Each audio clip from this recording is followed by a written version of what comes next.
এটা হচ্ছে আমার বাড়ির বর্তমান পরিস্থিতি। টানা বৃষ্টি বর্ষণের কারণে পুকুরের ঘাটওয়াল ভেঙে মাটি সহ পুকুরে চলে গেছে পুরাই।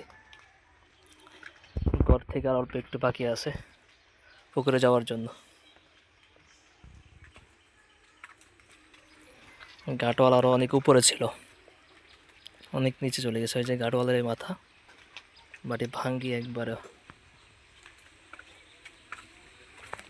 আর এখানে আম গাছ, নারকেল গাছ সহ পুকুরে।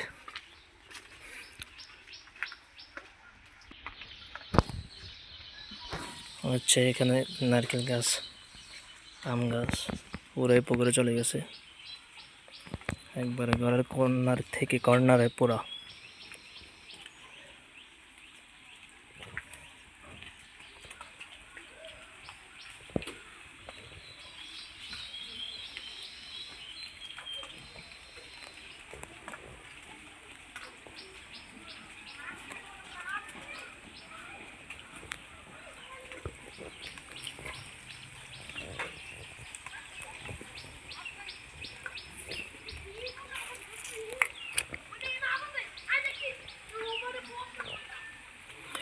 সবাই একটু খাসভাবে দোয়া করবেন, আল্লাহ যাতে রহমতের রৌদ্র দান করে, এই গজব থেকে আমাদেরকে হেফাজত করে।